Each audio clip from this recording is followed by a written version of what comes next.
പാലാ നഗരസഭയിൽ ഭരണപ്രതിസന്ധി രൂക്ഷമാണ്. പിന്തുണ പിൻവലിക്കാനുള്ള കോൺഗ്രസ് തീരുമാനത്തോട് ഘടകകക്ഷികൾ കടുത്ത അതൃപ്തിയാണ് രേഖപ്പെടുത്തിയത്. അധികാരത്തിലെത്താൻ സ്വതന്ത്ര മുന്നണിയുമായി യാതൊരു ധാരണയ്ക്കുമില്ലെന്ന് LDF. നഗരസഭയിൽ സ്വതന്ത്ര മുന്നണിക്കുള്ള പിന്തുണ പിൻവലിക്കാൻ കോൺഗ്രസ് മണ്ഡലം കമ്മിറ്റിയാണ് തീരുമാനിച്ചത്. ഈ തീരുമാനത്തോട് കടുത്ത അതൃപ്തിയിലാണ് UDFിലെ ഘടകകക്ഷികൾ. ഭരണം അട്ടിമറിക്കുന്നതിന് പിന്നിൽ കോൺഗ്രസ് കൗൺസിലർമാർക്ക് പങ്കുണ്ട്. UDFിൽ ചർച്ച ചെയ്യാതെ കോൺഗ്രസ് സ്വീകരിച്ചത് ഏകപക്ഷീയ നിലപാടാണ്. മാണി സി കാപ്പനും ജോസഫ് വിഭാഗവും അതൃപ്തി കോൺഗ്രസ് നേതൃത്വത്തെ അറിയിച്ചെന്നാണ് സൂചന.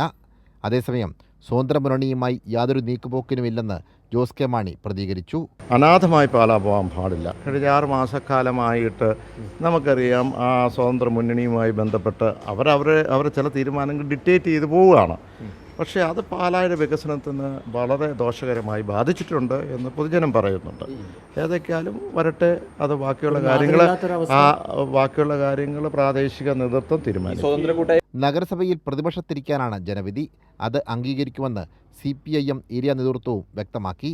ഇല്ല നിലവിൽ പാലാ നഗരസഭയെ സംബന്ധിച്ച് LDF പ്രതിപക്ഷത്തിരിക്കാനാണ് ജനവിധി ഉണ്ടായത്. ആ ജനവിധി മാനിച്ച് തന്നെ മുമ്പോട്ട് പോകുക എന്നുള്ളതാണ് നിലവിലെടുത്തിട്ടുള്ള തീരുമാനം. ഇതിനു മുമ്പ് കഴിഞ്ഞ കുറച്ച് ആഴ്ചകളായി ഇതുപോലുള്ള പല വിഷയങ്ങൾ പാലാ നഗരസഭയുമായി ബന്ധപ്പെട്ട് ഉണ്ടാവുന്നുണ്ട്.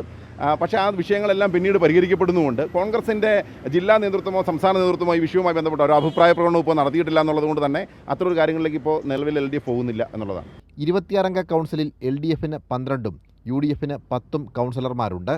പുളിക്കക്കണ്ടം കുടുംബത്തിലെ 3 പേരുടെ ഉൾപ്പെടെ 4 സ്വതന്ത്രരുടെ പിന്തുണയോടെയാണ് UDF നഗരസഭാ ഭരണം പിടിച്ചത്.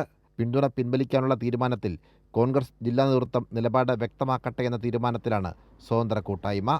സാംജിത് ആർപ്പൂക്കരയ്ക്കൊപ്പം സനോജ് സുരേന്ദ്രൻ, കൈരളി ന്യൂസ്, കോട്ടയം.